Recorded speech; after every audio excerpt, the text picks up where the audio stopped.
স্বৰ্গত থকা আমাৰ পিতৃ ঈশ্বৰ, তোমাক ধন্যবাদ দিওঁ কিয়নো তুমি মহান। আমি আমাৰ ধৰ্ম কৰ্ম বা আমাৰ বুদ্ধি জ্ঞান বা পইচাৰে কেতিয়াও পৰিত্ৰাণ নাপালোহেঁতেন। সকলো বস্তু তোমাৰ পৰাই হয় আৰু সকলো ভাল বস্তু আমি তোমাৰ পৰা পাওঁ। ৰদ বৰষুণ, খাদ্য শস্য, কাপোৰ কানি, থাকিবলৈ ঘৰ, এনেকৈ ভাল স্বাস্থ্য তুমি আমাক দিছা, কাৰণে ধন্যবাদ। মণ্ডলীৰ যিসকল ভাই ভনীয়ে জ্বৰ নৰিয়াৰ কাৰণে আহিব পৰা নাই, তুমি তেওঁলোকক দয়া কৰি তুলি ধৰিবা। আৰু কোনোবা যদি পইচাৰ অভাৱত খাবলৈ পোৱা নাই, তুমি তেওঁলোককো যোগান ধৰা।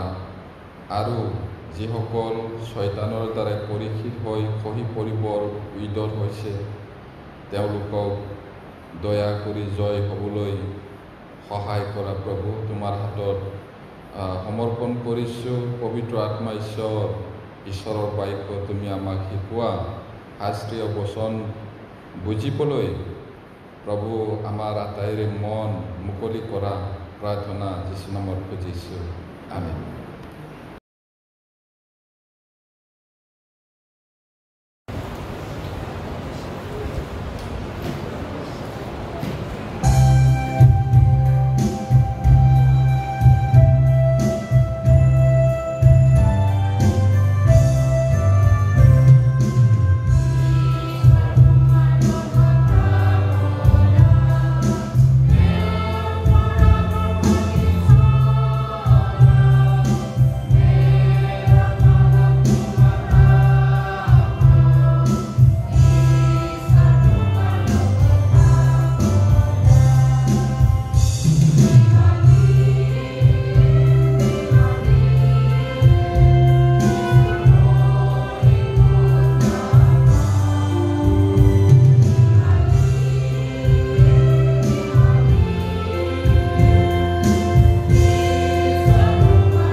Johan Aroihai.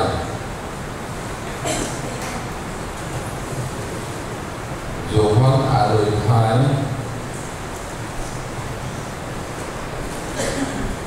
Gospel John chapter 8 verses 33-44. যোহন ৮ অধ্যায় ৩৩ পদ ৪৪ পদ পাইছে যদি আমি আগে পঢ়িম তাৰ পৰা আৰম্ভ কৰিম। তেওঁবিলাকে তেওঁৰ উত্তৰ দিলে, আমি অব্ৰাহামৰ বংশ আৰু এতিয়াও আৰু দাস্যকৰ্ম কৰা নাই, তেন্তে তোমালোক মুক্ত হ'বা এনে কথা তুমি কেনেকৈ কৈছা? প্ৰতিপদ, তোমালোকৰ পিতৃ শয়তানৰ পৰাহে তোমালোক হ'লা আৰু তোমালোকৰ সেই পিতৃৰ অভিলাষ পূৰ কৰিবলৈহে ইচ্ছা কৰা। সি আজিৰে পৰা নৰবলি আৰু সত্যত নাথাকে, কিয়নো তাৰ সত্য নাই। সি যেতিয়া মিছা কয় তেতিয়া নিজৰ পৰাহে কয়, কিয়নো সি মিছলীয়া আৰু তাৰ বাপেক।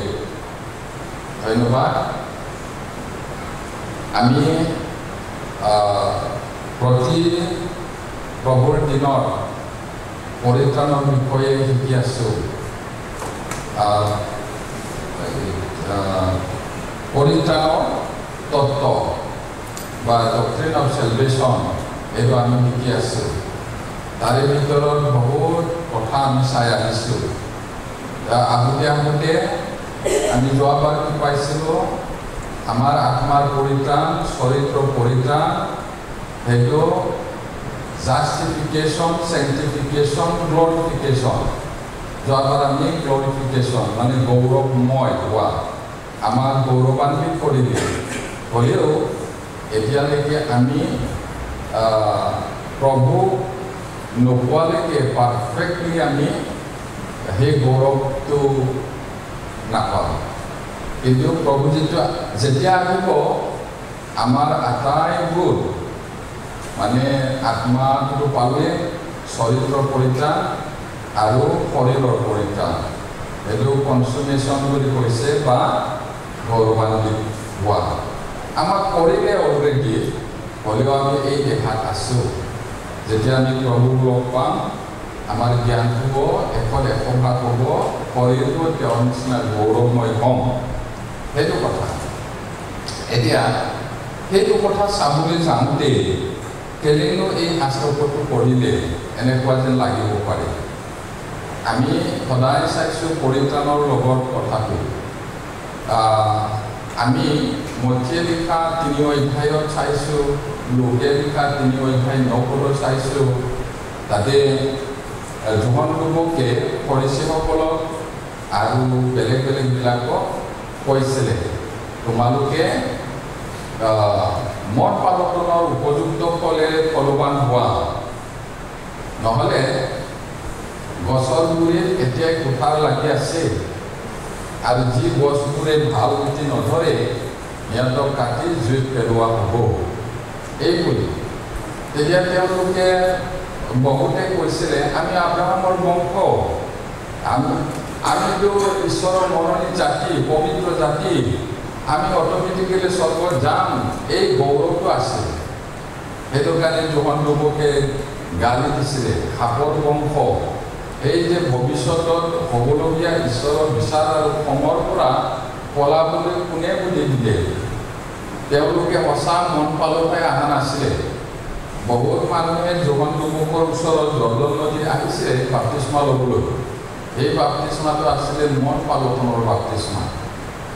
আৰু এই ফৰিচী, সদুকী, বিধান পণ্ডিতবিলাকে ভিতৰতো সলনি নাই, বাহিৰত দেখুৱাবৰ কাৰণে আহিছিলে।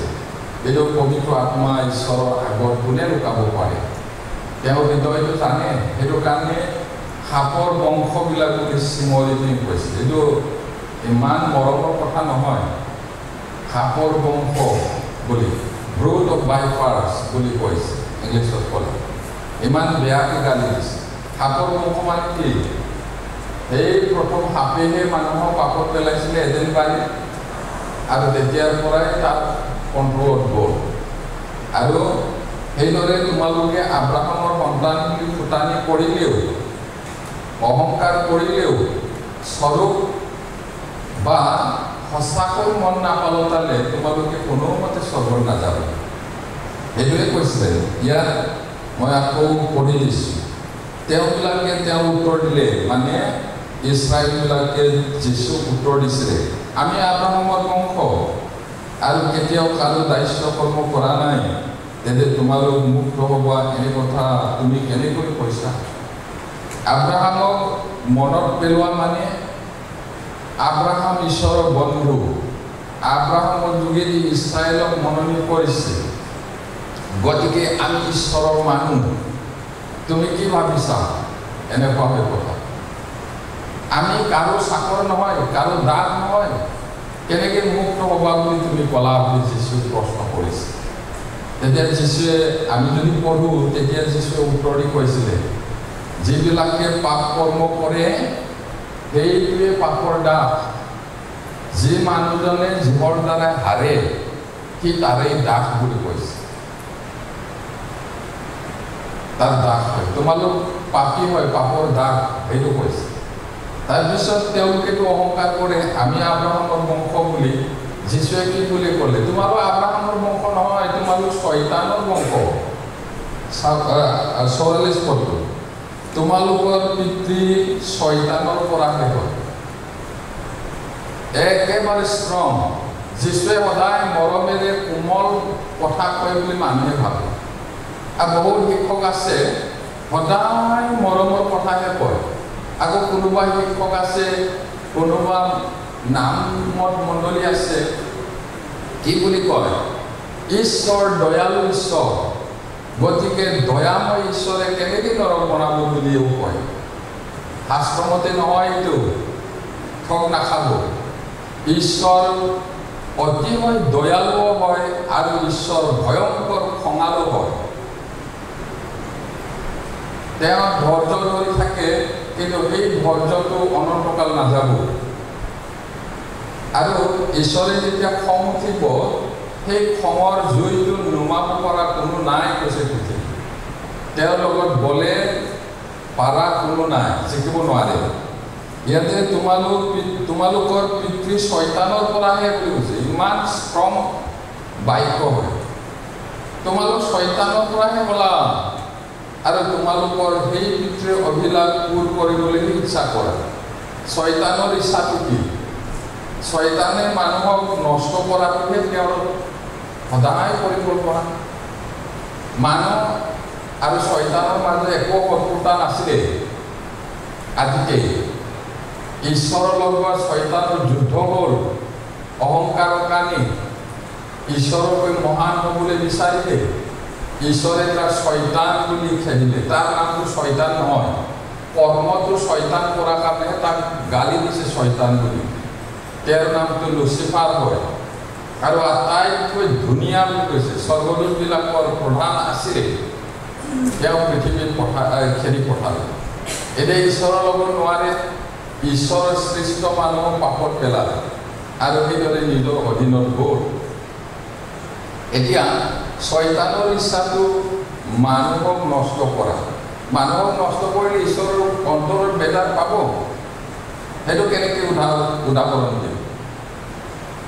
এতিয়া কোনোবা ডেকা, কোনোবা শইকীয়াৰ কাজিয়া হ'ল, চুবুৰীয়া কাজিয়া হৈ ৰাইজে মিলাই দিলে, তোমালোকে এনেকুৱা সমাজত নাপায় নহয়, গাঁৱত আহিলে হুলস্থুল কৰিব নাপায় নহয়, মিলাওক হাত মিলাওক, জবৰদস্তি মিলাওক। তাৰপিছত অন্তৰতো ক্ষমা দিয়া নাই নহয়।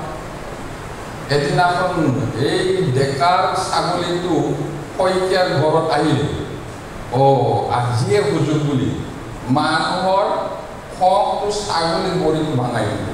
এনেকুৱা হয়। ঈশ্বৰৰ লগত বলে নোৱাৰিলে, ঈশ্বৰে বনোৱা মানুহ এদিনত আৰামত আছিলে, তাক ধ্বংস কৰিলে। আৰু এই শয়তানৰ ইচ্ছাটো সদায় নষ্ট কৰা। ইয়াতে কৈছে তোমালোকৰ পিতৃ শয়তানৰ পৰাহে তোমালোক হলা, তোমালোকৰ সেই পিতৃৰ অভিলাষ পূৰ কৰিবলৈ ইচ্ছা কৰিছা। যীশুক ইয়াতেও মাৰিবলৈ কাইদা লৈ আছে। যীশুৱে জানে ভালকৈ, ইয়াতে পৰিকল্পনা কৰি আছে তাক কেনেকৈ মাৰে। সেইটো কাৰ কাম? শয়তানৰ কাম। শয়তানে সিহঁতক লৈছে হাতত আৰু সেইটো কৰিছে। শয়তানৰ ইচ্ছাটো পূৰ কৰিবলৈ বিচাৰে। আৰু শয়তান কেনেকুৱা বুলি ক'লে ইয়াতে শয়তান কামটো প্ৰভুৱে কৈ দিছে। কি হয় শয়তান? সি আজিৰে পৰা নৰবধি আৰু হয়তো নাথাকে। কোনটো আজি? সেই অনাদি আজি নহয়, এডেনবাৰী। অনাদি কালৰ পৰা ঈশ্বৰটো আছে, কিন্তু ঈশ্বৰে শয়তানক বনাইছেহে, ঈশ্বৰ নহয়। এতিয়া হয়তো নাথাকে কৈছে, শয়তানে হয়তো নাথাকে, কিয়নো তাত হয়তো নাই কৈছে। সি যেতিয়া কিবা কয় নিজৰ পৰাহে কয়। সি মিছলীয়া আৰু তাৰ বাপেক। মানুহ কেতিয়াৰ পৰা ইমান মিছা ক'বলৈ শিকিলে? পাক কৰাৰ পৰা। আৰু কোনেও কেতিয়াও নিজৰ ল'ৰা ছোৱালী নিশিকায় মিছা ক'বলৈ। কোনোবা শিকাই জানে? নিশিকায়। কিন্তু মিছা কৈ যে কথা ক'বলৈ শিকাৰ লগে লগে মিছা কয়। সেই স্বভাৱটো ক'ৰ পৰা আহিলে? আদমৰ পৰা। দুজনী ছোৱালী একে মাকৰ সমান স্কুলত যায়, মাকে কণী সিজাই দিলে। দিদিৰ কণীটো ডাঙৰ মোতকৈ বুলি, কণীটো একেটাই কৰে। মই মাৰা নাই, মই সিয়ে মাৰিছে আগত। ভালকে কৰিব। আদমে ঈশ্বৰকে দুখী কৰিছে আৰু হাৱাও সাপক দুখী কৰিছে। আদমে ঈশ্বৰকে দুখী কৰিছে। তাক ঈশ্বৰ মই পাপ কৰিলোঁ, মাফ কৰক বুলি ডাইৰেক্ট কোৱা নাই। আপুনি আনি দিয়া তিৰোতাজনী জীয়াৰ কাৰণে মই খালোঁ, আপুনি আনি নিদিয়া বুলি নাখালোহেঁতেন নহয়। সেইটো সেইদৰে স্বভাৱটো আহিল। এতিয়া শয়তান মিছলীয়া হয় আৰু মিছাৰ বাপেক হয়। সেইটো এতিয়া সেইকাৰণে উপযুক্ত মন পালোতেৰে মন নাপালোতালে কোনেও স্বৰ্গ নাযাব। ইয়াত বৰ্তমান কালৰ মানুহে আমি আব্ৰাহামৰ বংশ বুলি নকওঁ। কি বুলি কয়? আমি জন্মতে খ্ৰীষ্টিয়ান। মই ইমান মণ্ডলী স্থাপন কৰিলোঁ, মই কিমান প্ৰচাৰ কৰিলোঁ, মই এইটো কৰিলোঁ, সেইটো কৰিলোঁ। কৰিব পাৰে, কৰা নাই বুলি কোৱা নাই। তাকে সেইটো পৰিত্ৰাণ দিব নোৱাৰে। পৰিত্ৰাণৰ গেৰেণ্টি নহয়। সেইটো ভুল নকৰিব। কি কৰিব লাগিব তেতিয়াহ'লে? প্ৰথম পদক্ষেপটো সেইটো হ'ল উপযুক্তভাৱে মন পালটাব লাগিব। মন পালটনৰ উপযুক্ত ফলেৰে ফলৱান হ'লেহে স্বৰ্গ যাব। সেইটো হৈছে। এতিয়া সেইটো চাওঁতে আমি কি পালোঁ? জাষ্টিফিকেশ্যন মানে ধাৰ্মিক কৰা। আমাক ন্যায্যতা দান কৰিলে, আমাক ধাৰ্মিক কৰিলে। চেংটিফিকেশ্যন মানে আমাক পবিত্ৰ কৰি আছে। সেইটো আজীৱন জীয়াই থাকোঁ মানে চলি থাকিবই। আৰু গৌৰৱান্বিত কৰাটো আমাক কৰি থৈছে, কিন্তু এতিয়া হোৱা নাই। প্ৰভু আহিলেহে আমাৰ গোটেইটোৱে সলনি হ'ব, গৌৰৱময় শৰীৰ পাম। এইটো কৰি থৈ দিলে অলৰেডি। এতিয়া আজি আমি চাব বিচাৰিছোঁ উৎপত্তিৰ কথা। উৎপত্তি মানে সকলো বস্তু ঈশ্বৰৰ পৰা আহে। সকলোৱে তেওঁৰ পৰা আহিছে। পৰিত্ৰাণো তেওঁৰ পৰা, বিশ্বাসটোও তেওঁৰ পৰা। তেওঁ যদি আমাক বিশ্বাস নিদিয়ে তেতিয়াহ'লে কোনেও নোৱাৰে। সেইকাৰণে ছেমিনাৰ কৰিলে, কাউন্সেলিং কৰিলে কেলে আটাইবোৰে পৰিত্ৰাণ নাপায়। বিশ্বাসটো দিব লাগিব ঈশ্বৰে। কাক দিয়ে? যিজনে হাবিয়া কৰে, ভোগ পিয়াৰে, যিজন ধাৰ্মিকতাৰ বাবে ভোগ লাগে, সেইজন ধন্য বুলি কৈছে প্ৰভুৱে। আৰু যিজনে ধাৰ্মিকতাৰ বাবে দুখ কষ্ট পায় তেওঁ ধন্য, সেইটো কৈছে।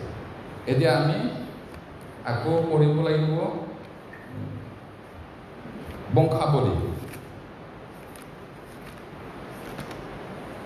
প্ৰথম বংশাৱলী 29 অধ্যায়, 1 Chronicles chapter 29 verses 10 to 14.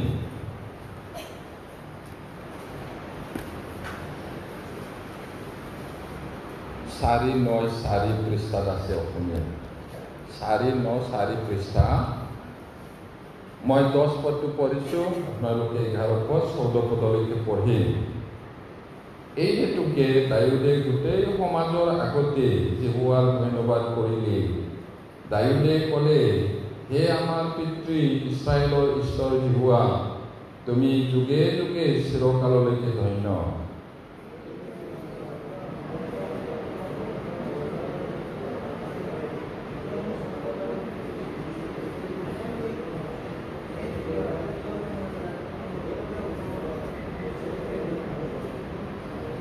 তোমাৰ পৰাই ধন আৰু গৌৰৱ হয় আৰু তুমিয়ে সকলোৰে ওপৰত শাসন কৰি আছা। তোমাৰ হাততেই বল আৰু পৰাক্ৰম আছে আৰু সকলোকে মহত্ব ও শক্তি দিবৰ অধিকাৰ তোমাৰেই হাতত আছে।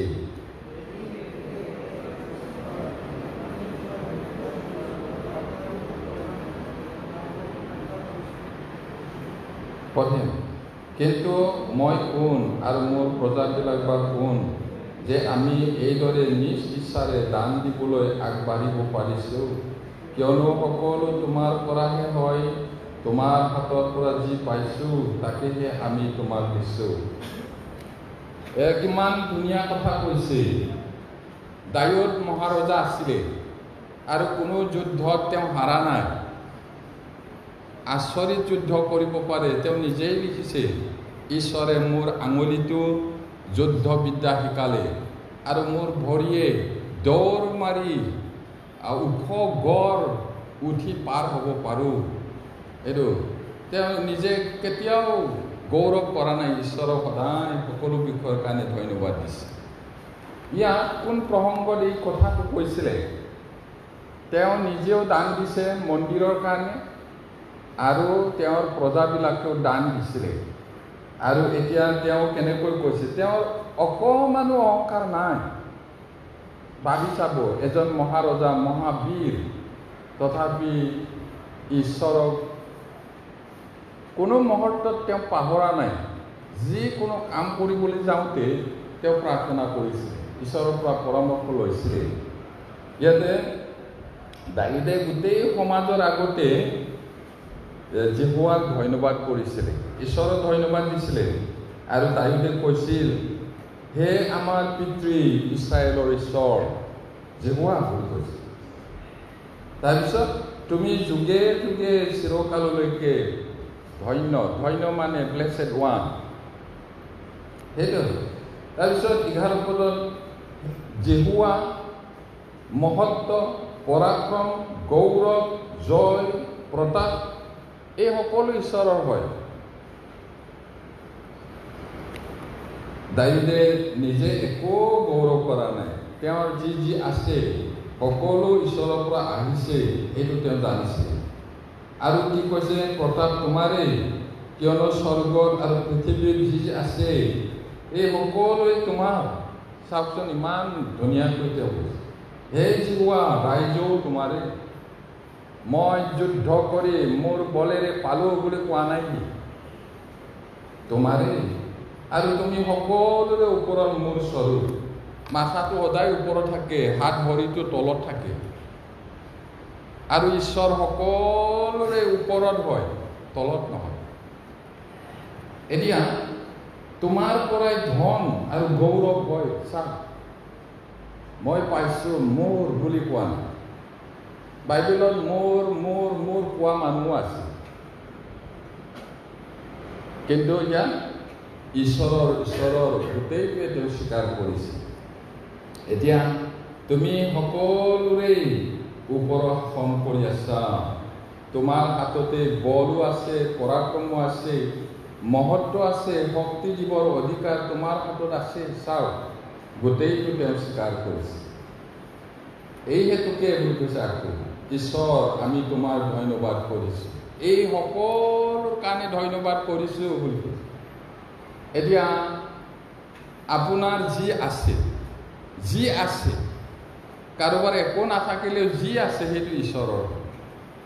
এনেকি আপুনি যে এতিয়া খোজকাঢ়ি আহিব পাৰিছে, তেওঁৰ শক্তি। আপুনি যে উশাহ নিশাহ লৈ আছে নাকেৰে, সেইটোও তেওঁৰ, আপোনাৰ নহয়।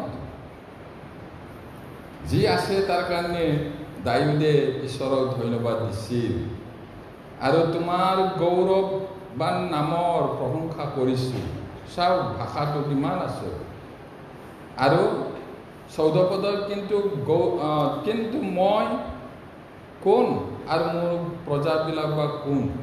চাওক নিজকে কিমান তলত ৰাখি পিনি ঈশ্বৰক কৈছে, মই কোন আৰু মোৰ প্ৰজাবিলাক কোন। আৰু কি ক'লে, আমি এইদৰে নিজ ইচ্ছাৰে দান দিবলৈ আগবাঢ়িব পাৰিছোঁ। দান যিমান আশা কৰিছিলে তাতকৈ বহুত বেছি দিছে। প্ৰজাবিলাকো নিজেও দিছে মন্দিৰ বনাবলৈ। তেওঁৰ জীৱনকালত পাৰা নাই, তেওঁ বনাব বিচাৰিছিলে, কিন্তু ঈশ্বৰে ভাৱবাদী দৰ্শনত কৈছে তুমি মন্দিৰ বনাব নোৱাৰা, কাৰণ তুমি যুদ্ধত অনেক মানুহক বধ কৰিলা, তেজ বুৱাই দিলা, সেইটো কাৰণে নহ'ব তোমাৰ দ্বাৰাই। তোমাৰ ঔৰসত জন্ম হোৱা ল'ৰাটোৱে বনাব। চলমৰ কথা কৈ দিছে। তাৰপিছত সেইকাৰণে তেওঁ কি ক'লে, নিজে যিমান সম্পত্তি পাইছিলে সোণ ৰূপ আটাইবোৰ জমা কৰিছে আৰু প্ৰজাবিলাককো অনুৰোধ কৰিছিলে, তেওঁলোকেও দিলে। আৰু এতিয়া তেওঁ কিমান প্ৰশংসা কৰিছে। আৰু এইদৰে ঈশ্বৰক কৈছে আমি এইদৰে নিজ ইচ্ছাৰে দান দিবলৈ আগবাঢ়িব পাৰিছোঁ, কিয়নো সকলো তোমাৰ পৰাহে হয়। এইটো ভাষাটো চাব প্ৰিয়সকল, তোমাৰ পৰাহে হয় কৈছে। আৰু তোমাৰ হাতৰ পৰা যি পাইছোঁ তাকেহে আমি তোমাক দিছোঁ। আমাৰ মনটো কেনেকুৱা অলপ ভাবি চাওঁ। কিছুমানে মোক ক্ৰিটিচাইজ কৰিছে, মই বেয়া পোৱা নাই। মই বোলে টকা কথা কৈ থাকোঁ। সেই মানুহবিলাকে কিমানবাৰ গীৰ্জাত আহিছে, মেছেজটো খুলি চাওক, অনলাইনত চাওক, কিমানবাৰ মই পইচাৰ কথা কৈছোঁ। কেৱল পইচাহে খোজে বুলি কয় বুলি। ৰেকৰ্ডটো চাওক, কোনোবা যদি চাবলৈ মন আছে, আকাশত আছে। মই কেৱল পইচাৰ কথা কোৱা নাই, পৰিত্ৰাণৰ কথাটোৱে কিমানবাৰ ক'লোঁ। পৰিত্ৰাণ নাপালে যিমান যত কৰক, সঁচাকৈ মন পালটনৰ উপযুক্ত ফলেৰে যদি ফলৱান নহয়, যিমান যি নকওঁ সেইদিনা হেৰৌ শয়তানৰ বংশ মই তোক চিনি নাপাওঁ। কি ক'ব তেতিয়া? কাক দোষী কৰিব? মই সদায় টকাৰ কথা কোৱা নাই, নানান ধৰণৰ অনেক শিক্ষা আমি শিকি আছোঁ। আমাৰতো কোনো গণ্ডগোলেই নাই, না আছে? মইতো গণ্ডগোল দেখাই নাই। যিবিলাকে গীৰ্জাত নাহে, ঈশ্বৰৰ লগত সম্পৰ্ক নাই, গণ্ডগোল বোলে। কি গণ্ডগোল আছে মণ্ডলী? একো নাই নহয়, একো নাইচোন, বহুত শান্তিৰে আছোঁ। যি মানুহ ঈশ্বৰৰ লগত নাথাকে নিজে গণ্ডগোল, আৰু মানুহকো গণ্ডগোল দেখি পায়। ভাল নহয় এইটো, আমি কৰা নাই। আৰু ময়ো কেৱল টকাৰ কথা কোৱা নাই। আমি ঈশ্বৰৰ সুবাৰ্তা প্ৰচাৰ কৰিবৰ কাৰণে শিকিব লাগিব, ক'ব লাগিব। এতিয়া দাউদ ৰজাই সেইটো নিজেই কৈছে নহয় জানো? আমাৰ মনটো এনেকুৱা হ'ব লাগিব ঈশ্বৰৰ কাৰণে, সেইটোৱে কৈছোঁ। আৰু ইয়াত মেইন কথাটো আমি শিকিবলৈ বিচৰাটো আজি, সকলোবোৰ ঈশ্বৰৰ পৰা হয়, বিশ্বাসটো ঈশ্বৰৰ পৰা হয়। উৎপত্তি, এইটো বিশ্ব ব্ৰহ্মাণ্ডই হওক, পৃথিৱী হওক, পৃথিৱীৰ ওপৰত থকাই হওক, সাগৰ মহাসাগৰ, নদ নদীত যিমান জীৱ জন্তু আছে, মাছ কাছ কেঁকুৰা যত যি আছে, ঈশ্বৰৰ পৰা হয় উৎপত্তি। পৰিত্ৰাণো ঈশ্বৰৰ পৰা হয়, আমাৰ পৰা নহয় নহয়। পৰিত্ৰাণ, চেলভেশ্যন বিলংছ টু গড বুলি কৈছে ইংলিছত। পৰিত্ৰাণ জিহুৱাৰ দাউদে কিমানবাৰ কৈছে, বাইবেলত পঢ়িলে আমি পাওঁ এইটো। এতিয়া দাউদ মহাৰজা হ'লেও কিমান নম্ৰ হৈ তেওঁ কৈছে, ইয়াত কথাটো আমি পাওঁ। মহাৰজা হৈও তেওঁ কৰিব পাৰিছে, আৰু তেওঁৰ কথালৈ প্ৰজাবিলাকেও কৰিছে। এতিয়া মই আপোনালোকক ধন্যবাদ দিওঁ, মই দুখী কৰা নাই নহয়। কেতিয়াবা দুখী কৰিছোঁ জানো? নাই কৰা, মই দিয়া নাই বুলি। নাই যদি নাই, আছে যদি সেইটো, আৰু দিয়া নাই বুলি কোৱা নাই নহয়। আমি যথেষ্ট কাম কৰি আছোঁ, কৰিবলৈ আছে। মই কাকো দুখী কৰা নাই দিয়া নাই বুলি। আৰু কোনোবা যদি দিব নোৱাৰে নাহিবা বুলিতো কোৱা নাই মই। আকৌ কোনোবাই কয় বোলে আমাৰ পইচাই নাই, তেতিয়াহ'লে গীৰ্জাত কেনেকৈ যাম? কোনে ক'লে তেনেকৈ? নক'ব প্ৰিয়সকল, মই কোৱা নাই পইচা নাথাকিলে নাহিবি বুলি।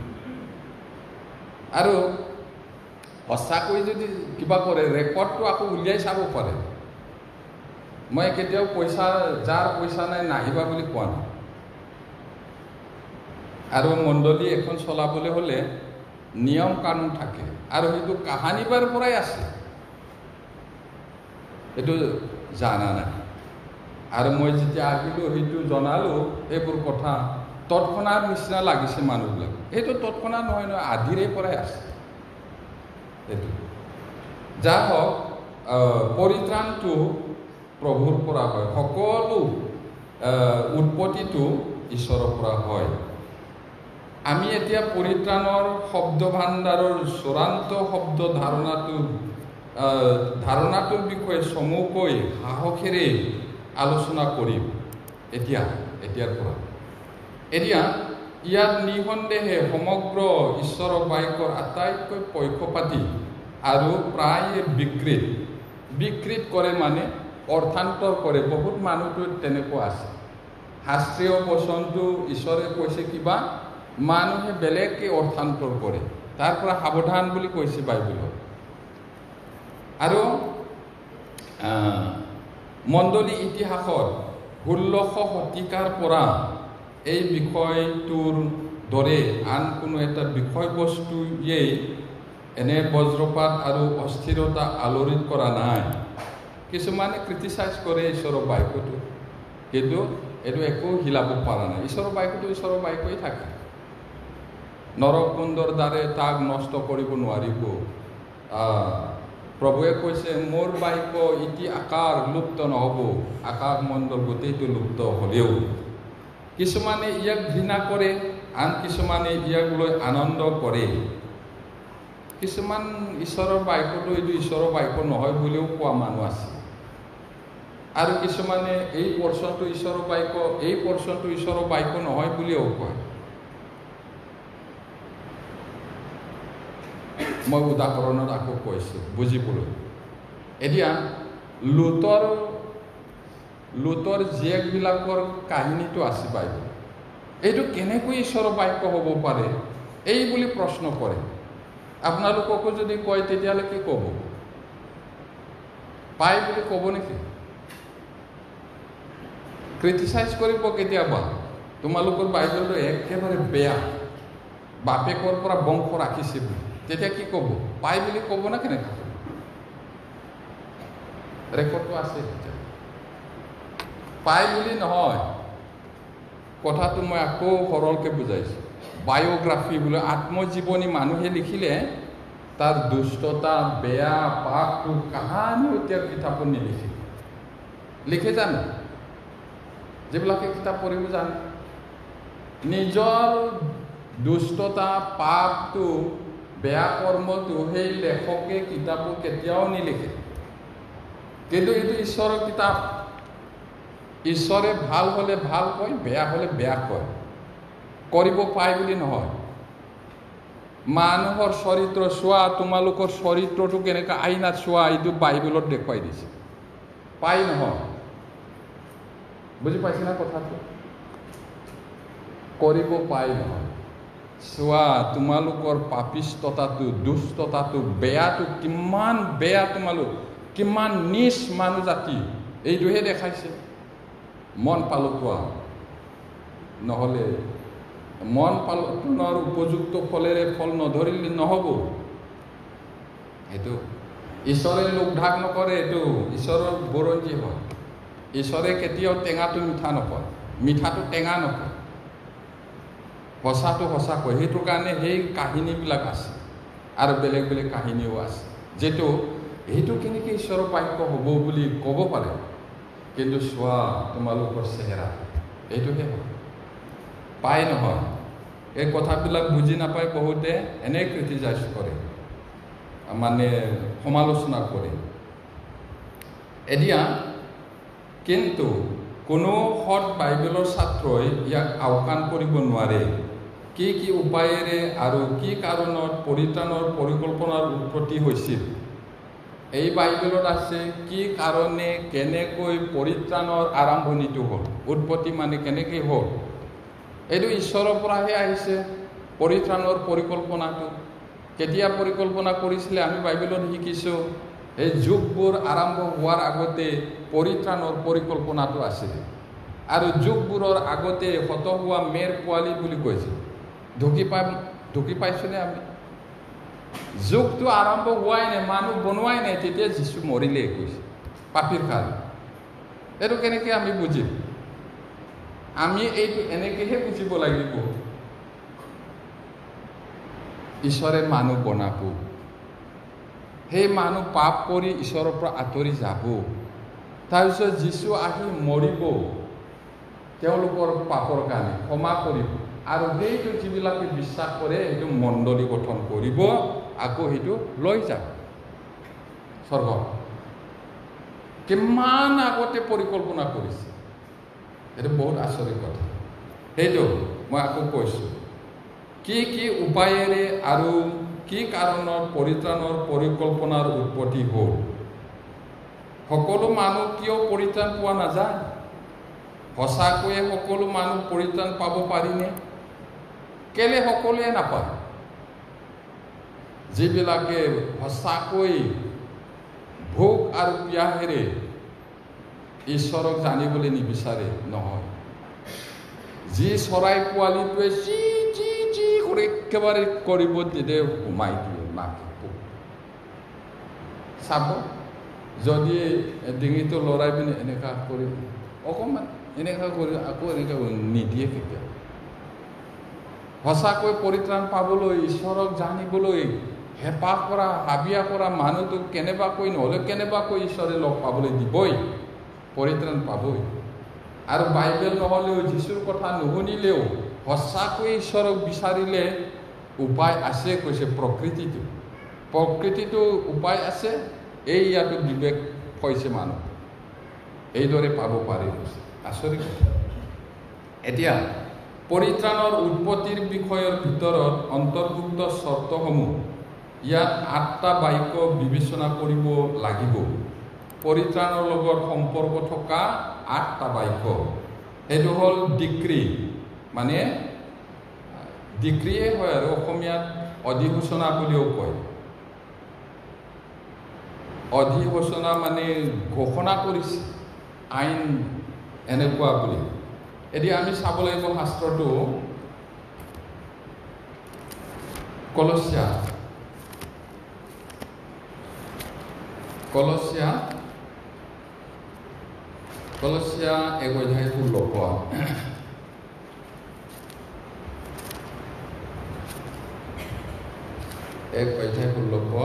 Colossians chapter 1 verse 16, 2:5 পৃষ্ঠাত আছে অসমীয়া। পাইছে যদি পঢ়ে। স্বৰ্গত আৰু পৃথিৱীৰ দৃশ্য আৰু অদৃশ্য যি যি আছে, সিংহাসন হওক বা প্ৰভুত্ব হওক, আধিপত্য হওক বা ক্ষমতা হওক, সকলোকে তেওঁৰ দ্বাৰাই আৰু তেওঁৰ নিমিত্তে সজা হয়। এতিয়া অধিসূচনা এনে কৈছে, স্বৰ্গতে হওক বা পৃথিৱীতে হওক, দেখা বস্তুৱে হওক বা নেদেখা বস্তুৱে হওক, সিংহাসনে হওক বা প্ৰভুত্বই হওক, আধিপত্য ক্ষমতা, এই সকলো তেওঁৰ দ্বাৰাই আৰু তেওঁৰ কাৰণেই সজা হৈছিলে। আৰু প্ৰকাশিত বাক্য 4 অধ্যায়, প্ৰকাশিত বাক্য 4 অধ্যায়, Revelation chapter 4 verse 11।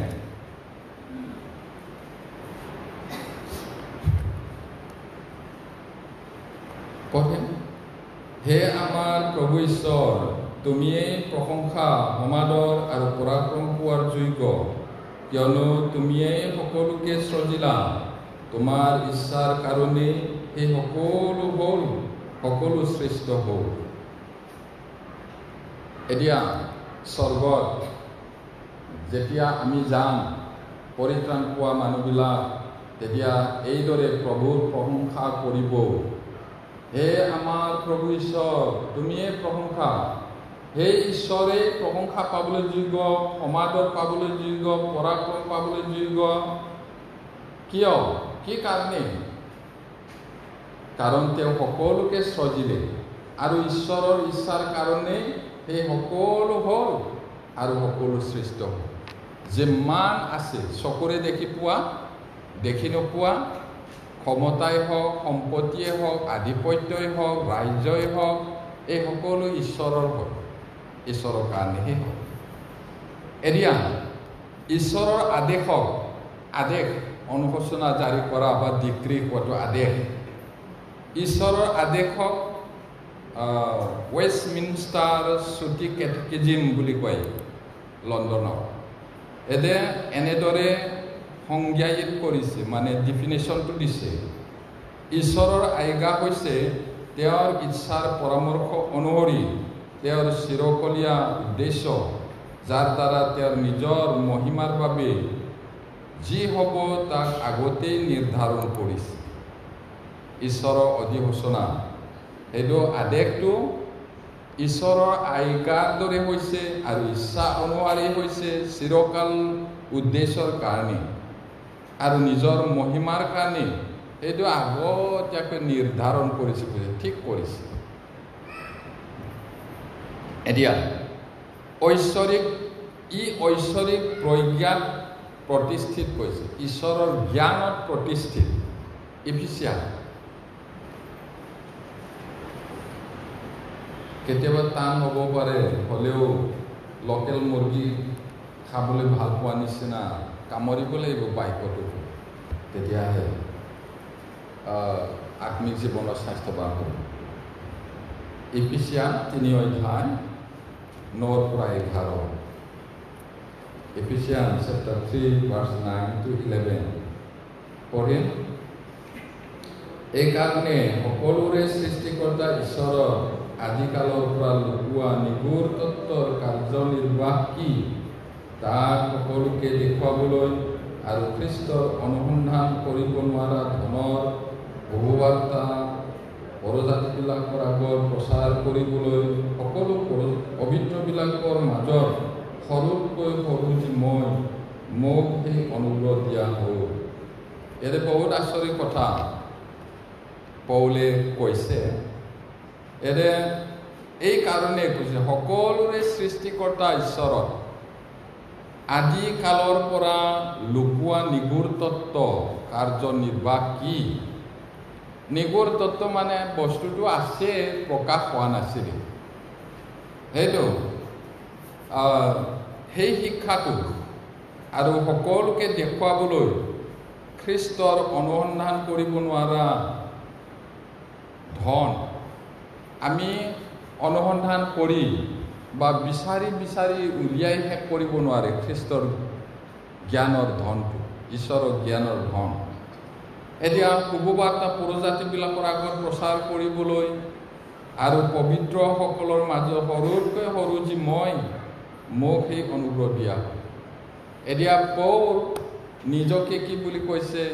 মই বুলি কোৱা। কি কৈছে? পবিত্ৰবিলাকৰ মাজত, পবিত্ৰবিলাক মানে পৰিত্ৰাণ পোৱা মণ্ডলীৰ ভাই ভনী কৈছে। আৰু তেওঁবিলাকৰ মাজত সৰুতকৈ সৰু যি মই বুলি কৈছে। নম্ৰতা, কিমান নম্ৰ হ'ব লাগিব। কোনোবাই মই সৰু বুলি নকয়, মানুহৰ স্বভাৱে সেইটো ক'বলৈ নিদিয়ে। আৰু কি বুলি ভাবিছা তুমি মোক? মোৰ খানদান কি সৰু বুলি ভাবিছা নেকি বুলি ধমকি দিয়ে। আগতীয়াকৈ ঢেৰ খানদানৰ কথা কৈ দিয়ে। আমাৰ খুৰা তেনেকুৱা, আমাৰ মাহী এনেকুৱা, মামাটো এনেকুৱা বুলি। তো এক পইচাও নাপাই চাগে যিমান ক'লেও, কিন্তু কয় আৰু মানুহ। কিন্তু ইয়াত পৌলে মহান মানুহ হয়, হ'লেও পবিত্ৰবিলাকৰ মাজত সৰুতকৈও সৰু যি মই, কিমান নম্ৰ হ'ব লাগিব। মোক এই অনুগ্ৰহ দিয়া হ'ল। কি অনুগ্ৰহ? সেই নিগুৰ তত্ত্ব, আচৰিত যি বাতৰিৰ দ্বাৰাই মানুহে অনন্ত জীৱন পায়, সেই বাতৰিটো ক'বলৈ পৰজাতিবিলাকৰ আগত মোক দয়া কৰিলে, মোক দিলে কৈছে। সেই কামটো মোক দিলে। এটা গীতমালা 104, গীতমালা 104:24, গীতমালা 124 নম্বৰ,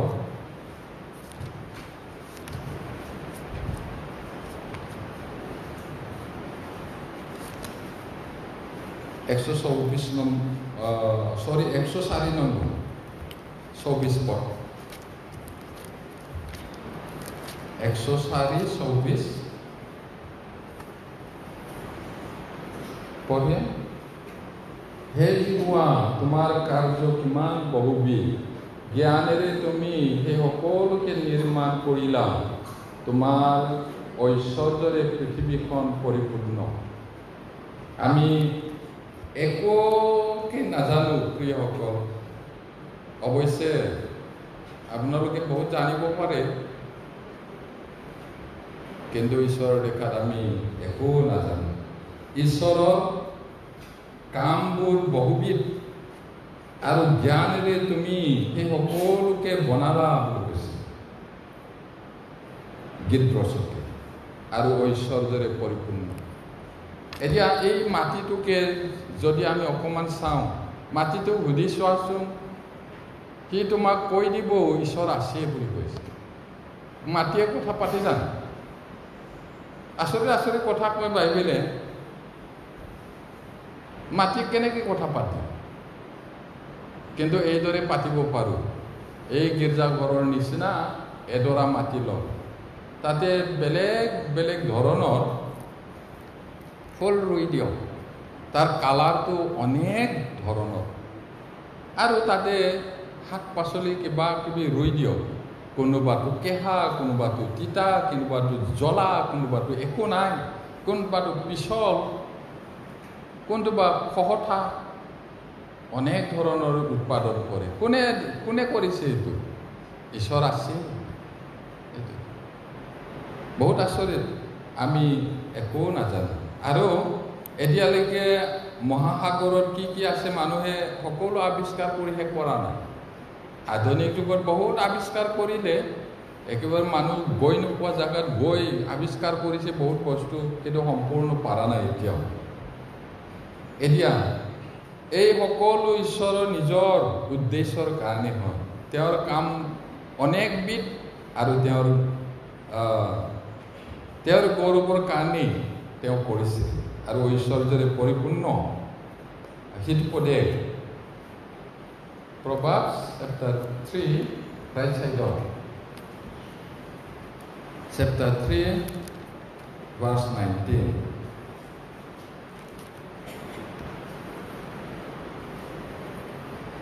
মই পঢ়ি দিছোঁ, চাই যাব। যেহুৱাই প্ৰজ্ঞাতাৰে পৃথিৱীৰ মূল স্থাপন কৰিলে, আৰু বুদ্ধিৰ দ্বাৰাই আকাশমণ্ডল সুস্থিৰ কৰিলে। আমি আছোঁ, ইয়াত আৰামত আছোঁ, কিন্তু আমাৰ পৃথিৱীখন যে ইমান স্পীডত দৌৰি আছে আমি গমেই নাপাওঁ, আৰু এইটো যে ইমান শব্দ কৰি দৌৰি আছে তাকো আমি শুনি নাপাওঁ। স্পীডটো যদি গম পাওঁ, মাথা ঘূৰি আমি মৰি যাম, আৰু তাৰ শব্দটো শুনিলে কোনেও জীয়াই থাকিব নোৱাৰিব কৈছে। সেইবোৰ শুনি নোপোৱাকৈ, সেইবোৰ গম নোপোৱাকৈ কেনেকৈ ৰাখিছে ঈশ্বৰে। আৰু আমাৰতো সৌৰ জগত বুলি কৈছে, এই সৌৰ জগতৰ মাজত আমাৰ পৃথিৱীটো আছে, নিজৰ নিজৰ ৰাস্তাত দৌৰি আছে। আপোনালোকে জানে এইটো লিখা পঢ়া কৰাবিলাক। যদি 1 মিনিট লেট হয় বিপদ হ'ব, 1 মিনিট ফাষ্টাৰ গ'লেও বিপদ হ'ব, আৰু ইফালে ইফালে ক'তো নাযায়, অলপো লেট নহয়। মানুহে বনোৱা ঘড়ীটো 30 ছেকেণ্ড, 1 মিনিট হেৰফেৰ হ'ব পাৰে, কিন্তু এই পৃথিৱীখন কোনদিনাখন বা বনাইছিলে তাৰিখটো নাই নহয়। আদিতে ঈশ্বৰে আকাশমণ্ডল সৃষ্টি কৰিলে মাত্ৰহে কৈছে, কোনদিনাখন বনাইছে তাৰিখ নাই। আৰু সেইদিনাৰ পৰা কেতিয়াও ভুল নকৰাকৈ ঈশ্বৰৰ আইন মতে, তেওঁ অৰ্ডাৰ দিয়া মতে চলি আছে কাম। আচৰিত নহয় নে? আৰু সেই সৃষ্টিকৰ্তা ঈশ্বৰক আমি পাইছোঁ এই সৃষ্টিকৰ্তা ঈশ্বৰে আমাক মৰম কৰে, কিমান দয়া। মন পালটনৰ উপযুক্ত ফলেৰে ফলৱান হোৱা বুলি কৈছে। যিসকলে ইতিমধ্যে মন পালটাইছে বৰ ভাল কথা, আৰু যিবিলাক মন পালটোৱা নাই মন পালটাব লাগিব।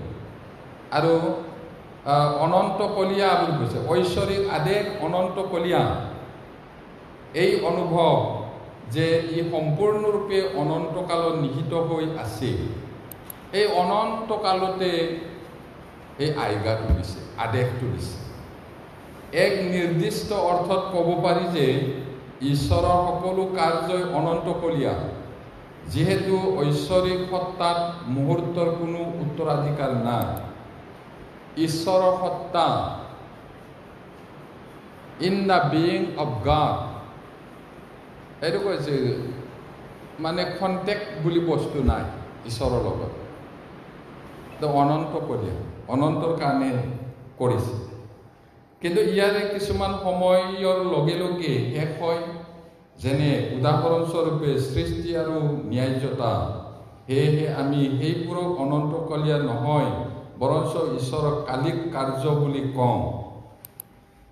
সৃষ্টিটোও এটা সময়ত শেষ হৈছে, ন্যায্যতা দান কৰা, আমাক জাষ্টিফাই কৰা, এই জাষ্টিফিকেশ্যন বা আমাক ধাৰ্মিক কৰাটো, এইটো খন্তেকৰ ভিতৰত। এতিয়া ডিক্ৰীটো বা অধিসূচনাটো অৱশ্যে ঈশ্বৰৰ বাহিৰৰ বস্তুৰ সৈতে ডিক্ৰীটো অৱশ্যে ঈশ্বৰৰ বাহিৰৰ বস্তুৰ সৈতে জড়িত হ'লেও নিজৰ মাজতে ঈশ্বৰীয় সত্তাৰ ভিতৰৰ এক কাৰ্য হৈয়ে থাকে, আৰু সেয়েহে বাক্যটোৰ কঠোৰ অৰ্থত অনন্তকলীয়া। এতিয়া আমি চাওঁ, জগতৰ আদিৰে পৰা ঈশ্বৰে তেওঁৰ সকলো কৰ্ম জানে। তেওঁ সকলো কথাটো আদিৰে পৰা জানে। আমি কালি পৰহি অহা বছৰ কি হ'ব তাক আমি নাজানো, কিন্তু ঈশ্বৰে আপুনি মাৰ গৰ্ভত জন্ম হোৱাৰ স্থিতি হোৱাৰ আগৰ পৰাই জানে, আৰু আপোনাৰ ভৱিষ্যতটোকো তেওঁ জানে। এতিয়া আমি চাওঁ পাচনি কৰ্ম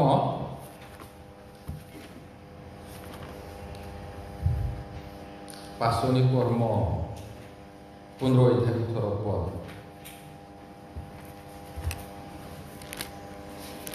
পাচনি কৰ্ম 15 অধ্যায় 18 পদ। 15-18 পঢ়ে।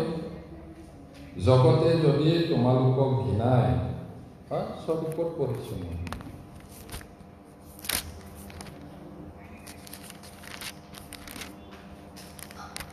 পাচনি কৰ্ম 15-18 পঢ়ে।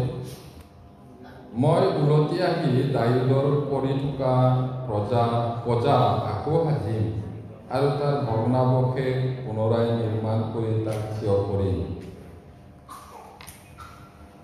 দায়ুদৰ ৰাজসিংহাসন, তেওঁৰ পুত্ৰৰ ৰাজসিংহাসনটো কেতিয়াও শেষ নহ'ব। চলমন নহয় আকৌ এইটো, চলমনৰটো 40 বছৰহে থাকিল, কিন্তু যীশু দায়ুদৰ সন্তান হয়, আৰু তেওঁৰ ৰাজ্য কেতিয়াও বিনষ্ট নহ'ব। তেওঁ সেইটো আকৌ বনাব। এফিচিয়া 1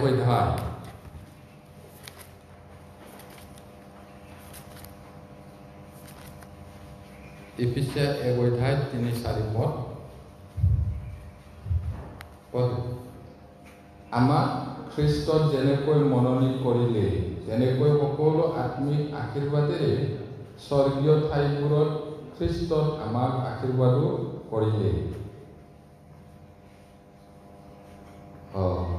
4 পদ পঢ়িলো না। এতিয়া 3 পদত কৈছে, প্ৰভু যীশু খ্ৰীষ্টৰ পিতৃ ঈশ্বৰ ধন্য, আমি যেন তেওঁৰ সাক্ষাতে প্ৰেমৰ পবিত্ৰ নিষ্কলংক হওঁ, এইকাৰণে তেওঁ জগত স্থাপন কৰাৰ আগতে। এই কথাটোহে বুজিবলৈ অলপ টান, জগতটো বনোৱাই নাই। জগত সৃষ্টি কৰাৰ আগতে মনোনীত কৰিলে। এটা বহুত আচৰিত কথা। আমাক খ্ৰীষ্টত যেনেকৈ মনোনীত কৰিলে তেনেকৈ সকলো আত্মিক আশীৰ্বাদেৰে স্বৰ্গীয় ঠাইবোৰত খ্ৰীষ্টত আমাক আশীৰ্বাদো কৰিলে, অলৰেডি দিলে। এইটো কৈছে। এইটো বহুত আচৰিত কথা। আৰু 2 তিমথী 1:9 চাওকচোন। 2 তিমথী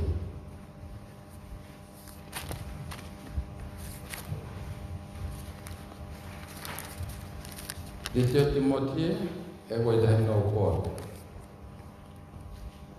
পঢ়ে। তেওঁৱে আমাক পৰিত্ৰাণ কৰিলে আৰু পবিত্ৰ আমন্ত্ৰণেৰে আমন্ত্ৰণো কৰিলে। আমাৰ কৰ্মৰ দৰে নহয়, কিন্তু তেওঁৰ নিজ অভিপ্ৰায় আৰু অনুগ্ৰহৰ দৰেহে তাক কৰিলে। সেই অনুগ্ৰহ অনাদিকালৰ পূৰ্বে খ্ৰীষ্ট যীশুত আমাক দিয়া আছিল। বহুত কথাবিলাক চাবচোন ভাই ভনীসকল। তেওঁৱেই মানে ঈশ্বৰেই আমাক পৰিত্ৰাণ কৰিলে, প্ৰভু যীশুৱে পৰিত্ৰাণ কৰিলে আৰু পবিত্ৰ আমন্ত্ৰণেৰে আমন্ত্ৰণো কৰিলে। আমাক যিটো মাতিছে সেইটো পবিত্ৰ আমন্ত্ৰণ হয়। তাৰপিছত আমাৰ কৰ্মৰ দৰে নহয়, কৈছে কৰ্মৰ দ্বাৰাই নহয়, কিন্তু তেওঁৰ নিজৰ অভিপ্ৰায়, তেওঁৰ অভিপ্ৰায় আছে, ইচ্ছা আছে, সেইটো কৈছে। আৰু সেইটো অনুগ্ৰহৰ দৰে অনাদিকালৰ পূৰ্বে, অনাদিকাল, সেই অনাদিকালটো কেনেকৈ কওঁ, আৰম্ভ হোৱা নাই, তাৰ আগৰ পৰাই বুলি কৈছে।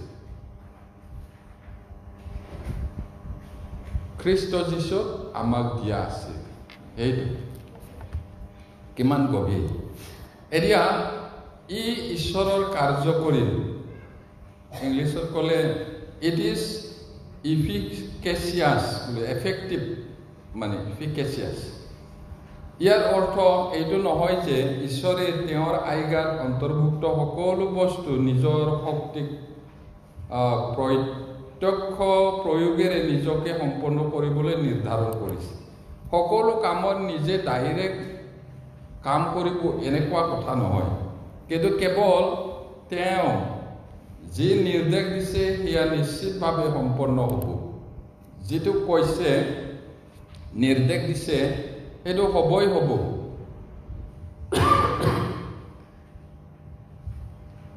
যে কোনো বস্তুৱেই তেওঁৰ উদ্দেশ্যক বিফল কৰিব নোৱাৰে।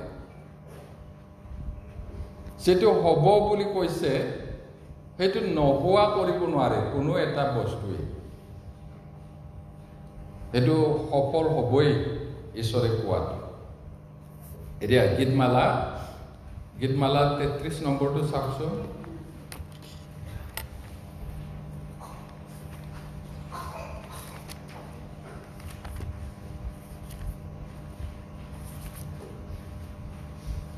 Psalms 33:11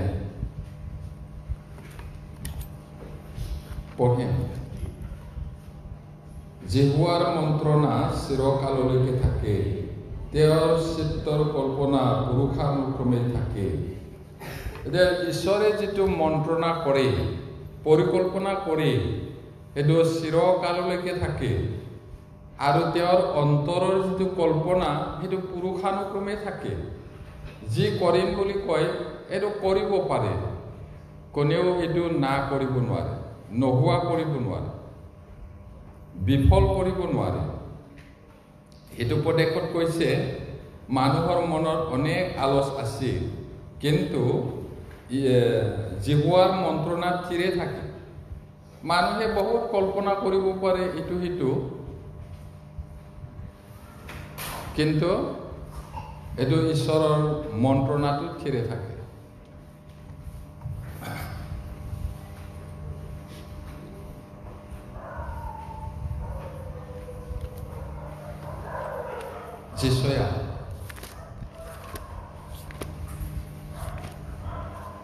Jesaja 46 অধ্যায় যিশয়া 46 অধ্যায় 9-10 পদ পঢ়িম। আগৰ কালত পুৰাতন কথা স্মৰণ কৰা, কিয়নো ময়েই ঈশ্বৰ, আন কোনো নাই। ময়েই ঈশ্বৰ, মোৰ তুল্য কোনো নাই। আৰু মোৰ কল্পনা স্থিৰে থাকিব আৰু মোৰ সকলো বাঞ্ছা সিদ্ধ কৰিম। এই বুলি শেষত ঘটিবলগীয়া কথা আজিৰে পৰা আৰু এতিয়াও সিদ্ধ হোৱা নাই, এইবোৰ পুৰণি কালৰ পৰা প্ৰকাশ কৰি আহিছোঁ। ইয়াতে চাওক, আগৰ কালত পুৰাতন কথাটো মনত পেলোৱা গৈছে। মই ঈশ্বৰ, আন কোনো নাই। আমাৰ ঈশ্বৰটো মহান হয়, আমাৰ ঈশ্বৰৰ নিচিনা কোনো নাই। চবতকৈ ডাঙৰ বুলি খ্ৰীষ্টিয়ানে কোৱাৰ কাৰণে ঈশ্বৰটো তেনেকুৱা নহয়। ঈশ্বৰ নিজেহে কৈছে, ঈশ্বৰ নিজে কৈছে, মই ঈশ্বৰ, আন কোনো নাই। মই ঈশ্বৰ, মোৰ তুল্য কোনো নাই বুলি কৈছে।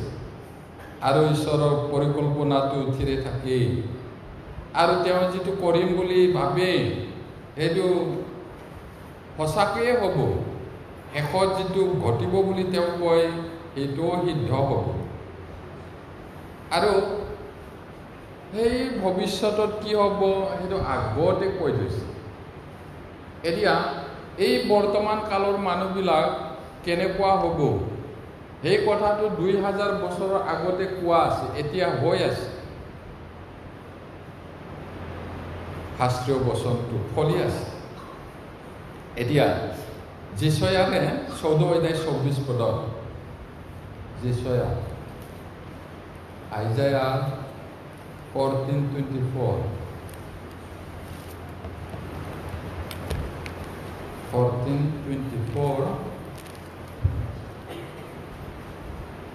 পঢ়িম সকলোৱে। 14:24 বাহিনীবিলাকৰ জিহুৱাই শপত কৰি কৈছে, মোৰ দেশত অসুৰক ভাঙি টুকুৰ কৰিবলৈ আৰু মোৰ পৰ্বতবোৰক তাক ভৰিৰে গচকিবলৈ মই যেনেকৈ ভাবিলোঁ, নিশ্চয় তেনেকৈ ঘটিব। আৰু যি ৰূপ কল্পনা কৰিলোঁ সেয়ে সফল হ'ব। আচাৰিয়ান এইটো অসুৰৰ কথাটো কৈছে, আৰু সেইদৰে সঁচাকৈ পিছত ঘটনাটো ঘটিল।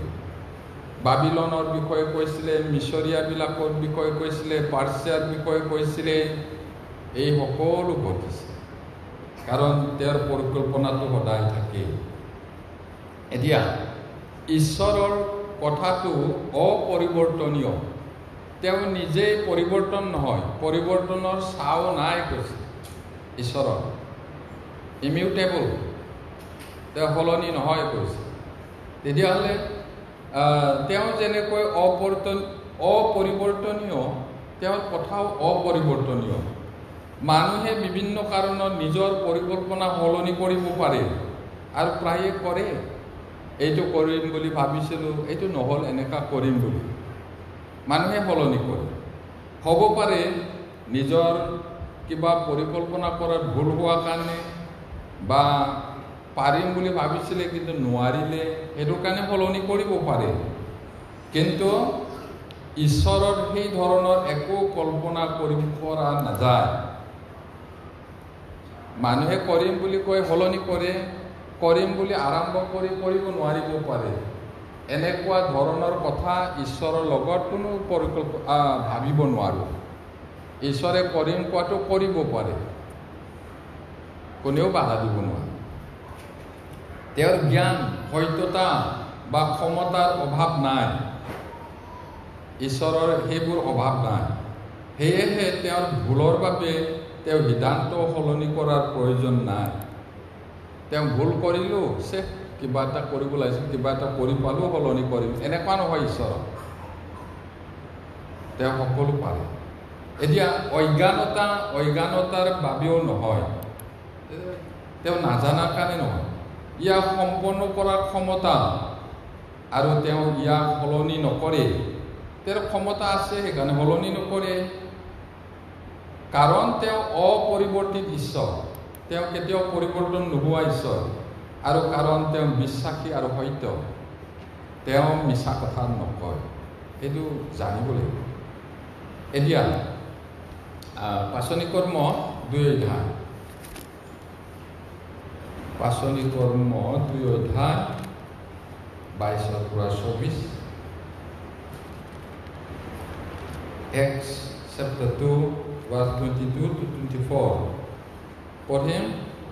হে ইছৰাইলীয়া মানুহবিলাক, এই কথা শুনা, নাছৰীয়া যীশু পৰাক্ৰম কাৰ্য, অদ্ভুত লক্ষণ আৰু চিনবোৰৰ দ্বাৰাই তোমালোকলৈ ঈশ্বৰৰ পৰা প্ৰমাণিত মনুষ্য।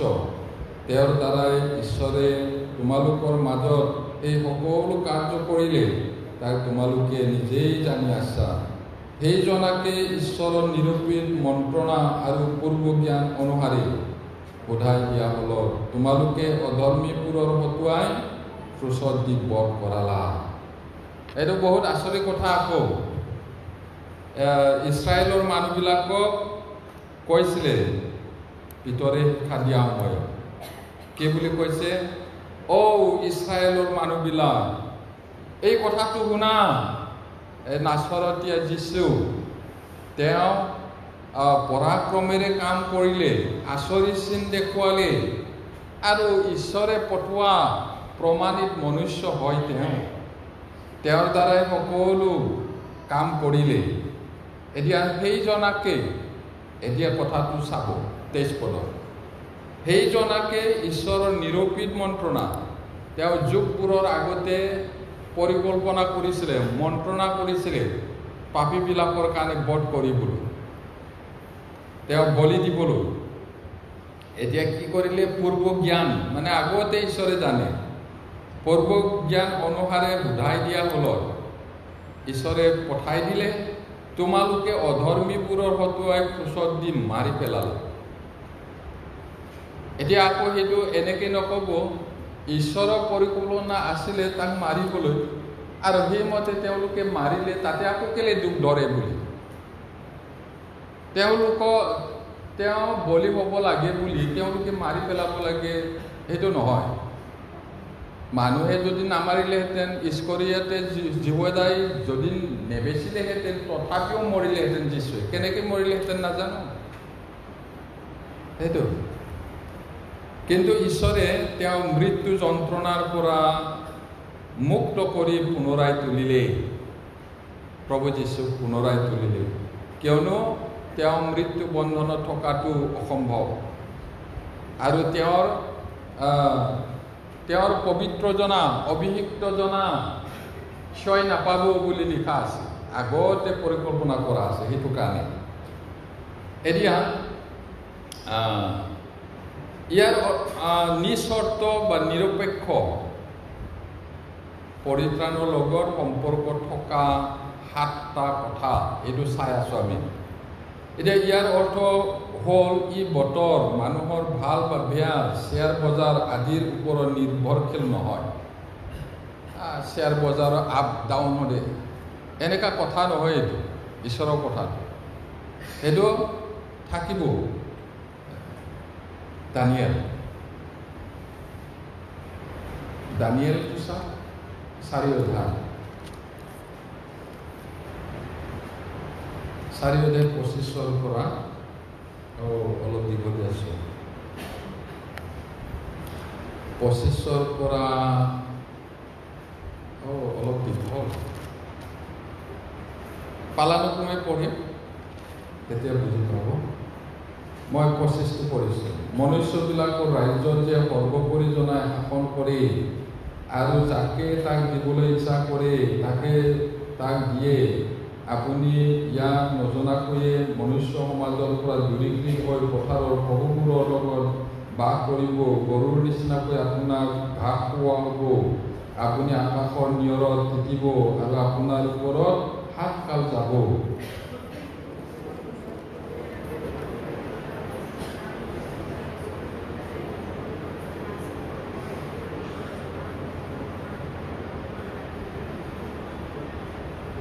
এই হেতুকে হে মহাৰাজ, মোৰ পৰামৰ্শ আপোনাৰ আগত গ্ৰাহ্য হওক। আপুনি ধৰ্মেৰে আপোনাৰ পাপবোৰৰ পৰা আৰু দুখীয়াক দয়া কৰি আপোনাৰ অপৰাধবোৰৰ পৰা আপোনাকে মুক্ত কৰক, তাতে কিজানি আপোনাৰ শান্তিকাল দীঘল হ'ব।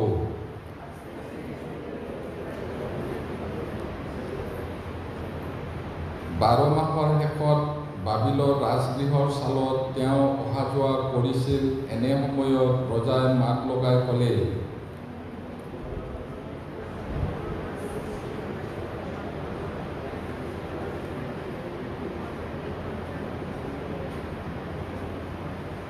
ৰজাই এই কথা কৈ থাকোঁতেই এই আকাশী বাণী হ'ল যে, হে নবুকদনেছৰ ৰজা, তোমাৰ বিষয়ে আজ্ঞা দিয়া হ'ল, তোমাৰ পৰা তোমাৰ ৰাজত্ব গ'ল।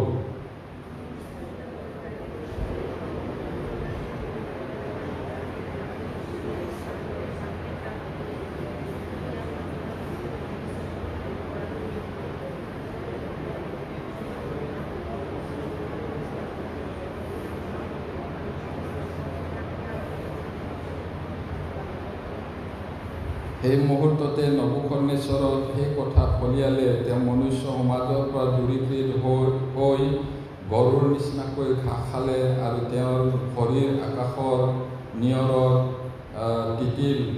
এই অৱস্থাত থাকোঁতে তেওঁৰ নোম পুৰৰ পক্ষীৰ পাখিৰ নিচিনাকৈ আৰু তেওঁৰ নখ চৰাইৰ নখৰ নিচিনাকৈ বাঢ়িল।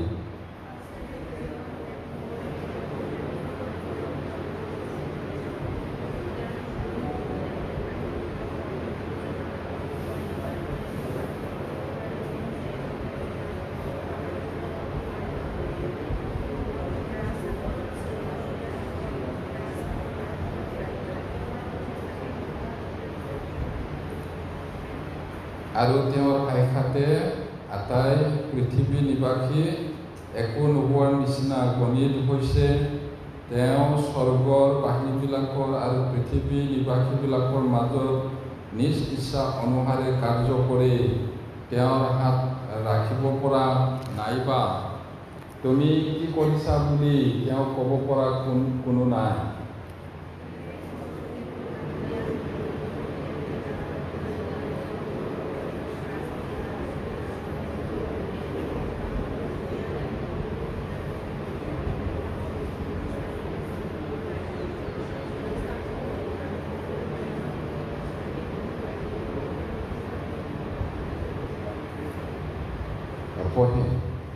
এতিয়া মই নবুকদনেছৰে সেই স্বৰ্গ ৰজাৰ প্ৰশংসা গুণ কীৰ্তন আৰু তেওঁৰ সমাদৰ কৰিছোঁ, কিয়নো তেওঁৰ সকলো কাৰ্য সত্য আৰু তেওঁৰ পথবোৰ ন্যায় আৰু গৰ্ভ আচৰণ কৰোতাবোৰক সৰ্ব কৰিবলৈ তেওঁৰ ক্ষমতা আছিল।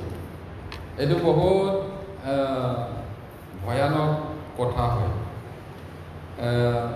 কাহিনীটো নবুকদনেছৰৰ ৰজাৰ লগত ঘটিছিলে।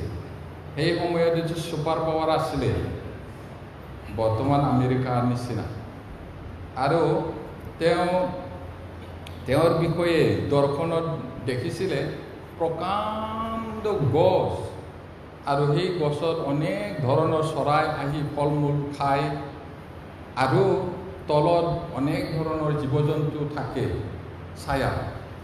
তাৰপিছত এই গছটো কাটিলে বুলি কৈছে, কাটি আৰু মূঢ়াটো শিকলিৰে বান্ধি থৈ দিলে। এইটো সপোনটো ৰজাই দেখিলে, সাৰ পাই ভয় কৰিলে কি সপোন হয় বুলি।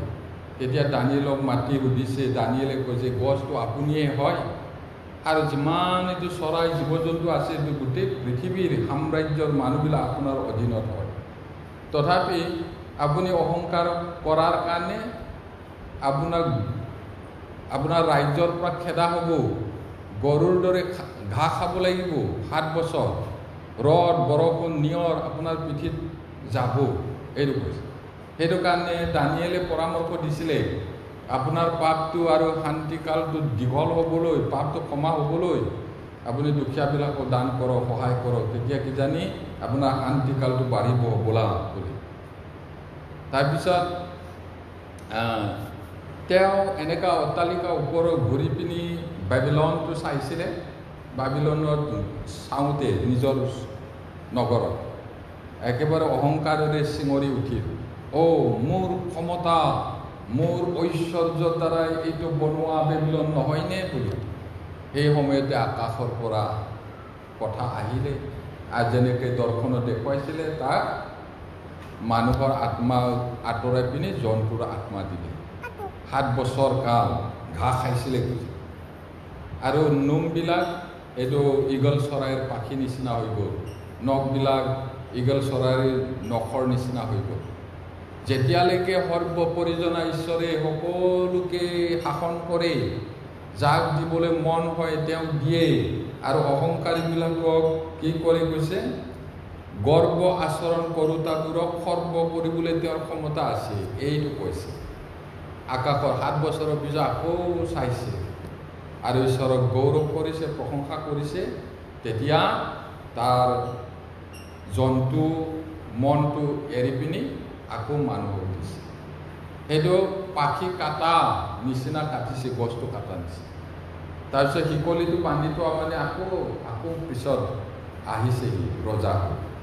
সেইটো অহংকাৰীবিলাকক এইদৰে ঈশ্বৰে কৰে। এতিয়া এইটো কাহিনীটো শুনিবলৈ ভাল, এনেকুৱা নহয়, আমাৰ কাৰণে লিখিছে যাতে আমি অহংকাৰ নকৰোঁ। এইটো কাৰণে ঈশ্বৰে মৰমেৰে কৈ আছে, উপযুক্ত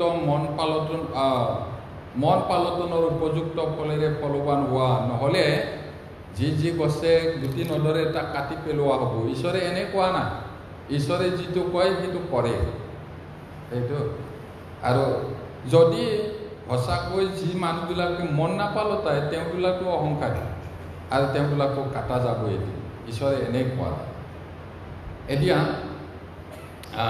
সাৰ্বজনীন বা সৰ্বব্যাপী, ঈশ্বৰৰ কথাবিলাক সৰ্বব্যাপী। এতিয়া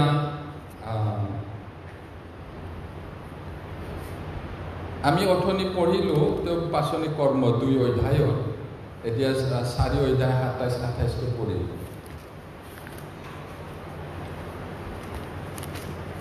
পাচনি কৰ্ম 4 অধ্যায় 27-28 পদ।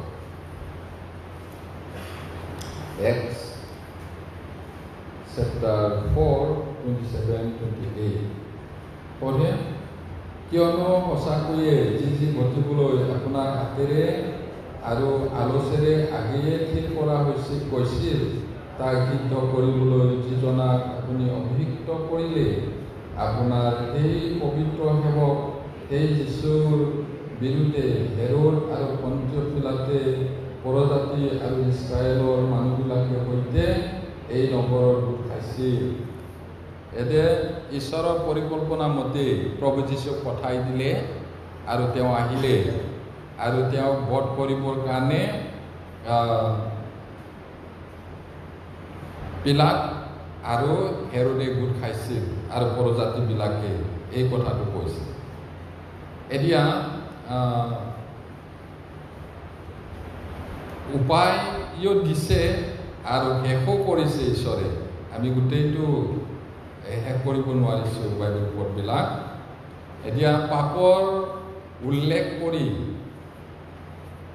নৈতিক দুষ্টতাক সন্মান কৰা, ঈশ্বৰৰ আজ্ঞাক অনুমোদিত বুলি কোৱাটো এটা প্ৰথা আছিলে। সেই সময়ত মানুহে ভাবিছিলে, কিন্তু এইটো ভুল।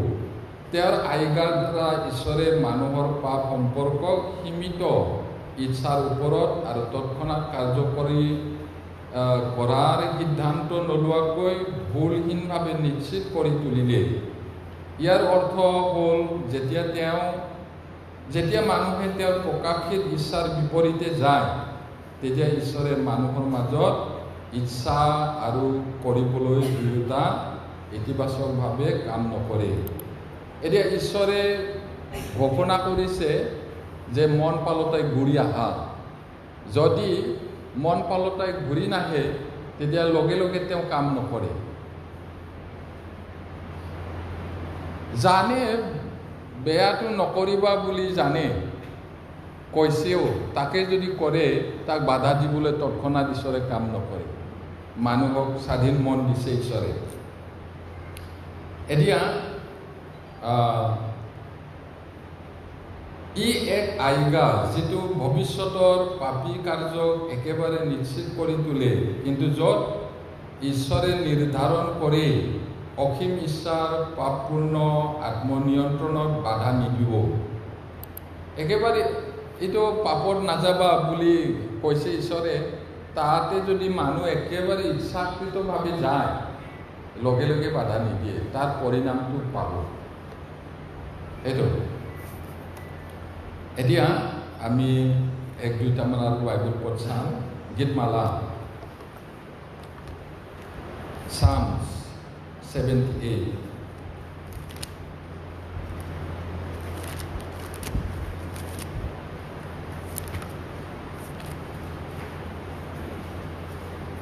Psalm 78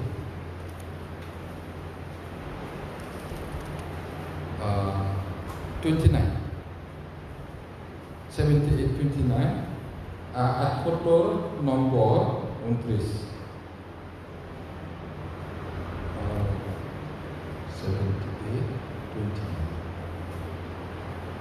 পঢ়ে তাতে কিবিলাকে খাই পৰিতৃপ্ত হ'ল তেওঁ কিবিলাকৰ হেঁপাহ পলোৱালে ইয়াতে কথাটো এনেকুৱা হয়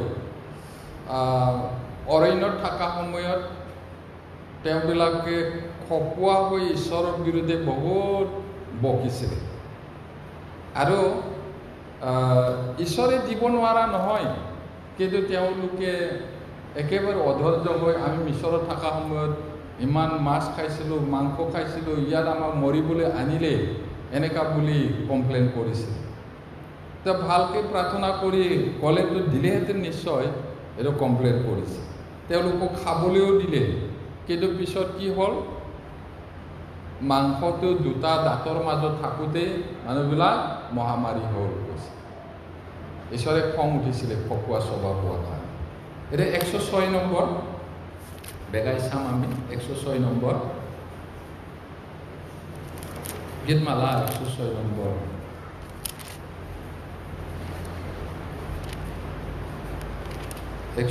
নম্বৰ 15 পদ পঢ়িম তাতে তেওঁ সিবিলাকৰ প্ৰাৰ্থনাৰ দৰে সিবিলাকক দিলে কিন্তু তেওঁ সিবিলাকৰ প্ৰাণলৈ ক্ষয়ো পঠালে ইয়াতে এইদৰে বকিলে কমপ্লেইন কৰিলে খুজিলে সেইমতে দিলে কিন্তু ঈশ্বৰক অসন্তুষ্ট কৰাৰ কাৰণে তেওঁলোকৰ জীৱনলৈ প্ৰাণলৈ ক্ষয় পঠালে এইটো মহামাৰী হ'ল লগে লগে এতিয়া পাচনি কৰ্ম 14 অধ্যায় 16 Acts 14-16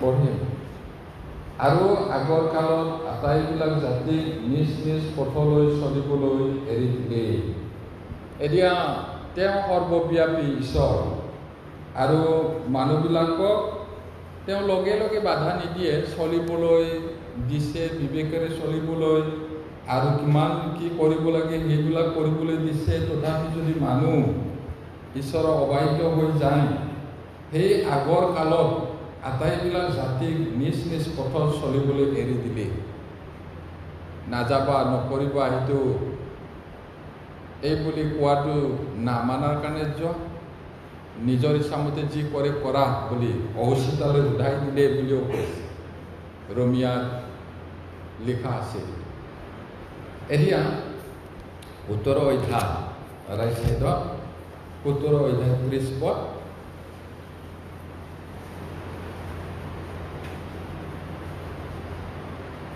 পঢ়িম ঈশ্বৰে সেই অজ্ঞানতাৰ কাল বহিলে কিন্তু এতিয়া সকলো ঠাইতে আটাই মানুহক মন পালটাবলৈ আজ্ঞা দিছে এই আগৰ কালত বিবেকেৰে চলিবলৈ ক'লে আদম আৰু হাৱাই নোৱাৰিলে তাৰপিছত বিধানৰ যুগত বিধান পালন কৰিবলৈ ক'লে সেইটোকো নোৱাৰিলে আৰু ঈশ্বৰে ধৈৰ্য ধৰি ধৰি ধৰি এতিয়া ইয়াত কি কৈছে পৌলৰ হতুৱাই সেই ঈশ্বৰে সেই অজ্ঞানতাৰ কালটো সহিলে নাজানা সময়ত যিবিলাক কৰিলে এইটো আৰু তেওঁ ধৈৰ্য ধৰিলে এতিয়া কি কৈছে কিন্তু এতিয়া সকলো ঠাইতে আটাই মানুহক মন পালটাবলৈ আজ্ঞা দিছে মন পালটাবলৈ কৈছে ক'ত কৈছিলে এই কথাটো তেওঁ গ্ৰীচৰ এথেন্স চহৰত তেওঁ প্ৰচাৰ কৰিবলৈ যাওঁতে এদিনাখন ঘূৰি চাওঁতে ষ্টাডি কৰোঁতে দেখিছে এটা মন্দিৰত সকলো ধৰণৰ দেৱতা মূৰ্তি আছে। তাৰপিছত সেইবিলাক চাওঁতে এটা কথা লিখা পালে, এইটো অবিদিত ঈশ্বৰলৈ এটা বেদী তাত লিখিছে, অবিদিত মানে নজনা ঈশ্বৰলৈ, দেখি নোপোৱা নজনা ঈশ্বৰলৈ। এই বুলি দেখি তোমালোকে নজনা সেই ঈশ্বৰৰ কথাই মই কৈছোঁ, এই বুলি তেওঁ প্ৰচাৰ কৰিছে। আৰু প্ৰচাৰ কৰোঁতে ইয়াত আগৰ যিটো অজ্ঞান বা নজনা কথাটো এইটো ঈশ্বৰে ধৈৰ্য ধৰিলে আৰু, কিন্তু এতিয়া তোমালোকে আৰু সকলো ঠাইৰ মানুহে মন পালতাব লাগে, এইটো ঈশ্বৰৰ আজ্ঞা। এইটো সৰ্বব্যাপী, সকলো ঠাইত সকলো জাতিৰ ভাষাৰ মানুহক কৈছে। সেইটো কাৰণে এতিয়াও ঈশ্বৰে নিজৰ দাসবিলাকৰ যোগেদি ঘোষণা কৰি আছে, মন পালটনৰ উপযুক্ত ফলেৰে ফলৱান হোৱা, আৰু যি গছে ভাল গুটি নধৰে তাক কাটি জুইত পেলোৱা হ'ব, আৰু যি গছে ফল ধৰিব তাক অধিক ফল ধৰিবলৈ ঈশ্বৰে আশীৰ্বাদ কৰিব। আৰু তেওঁলোকক কি কৰিলে? ধাৰ্মিক কৰিলে, পবিত্ৰ কৰিলে আৰু গৌৰৱান্বিত কৰিলে। এতিয়া আমি প্ৰভুক লগ পোৱাৰ লগে লগে সম্পূৰ্ণ আমি পৰিৱৰ্তন হ'ম, সম্পূৰ্ণ প্ৰভুৰ নিচিনা হ'ম। কিমান গৌৰৱময় কথা হ'ব সেইদিনা, আৰু সেই গৌৰৱত সকলোৱে যোৱাটো ঈশ্বৰৰ ইচ্ছা। সেইটো কাৰণে বাৰে বাৰে ঘোষণা কৰিছে, মন পালটনৰ উপযুক্ত ফলেৰে ফলৱান হোৱা আৰু ঈশ্বৰলৈ ঘূৰি আহা। সেইটো যদি নহয়,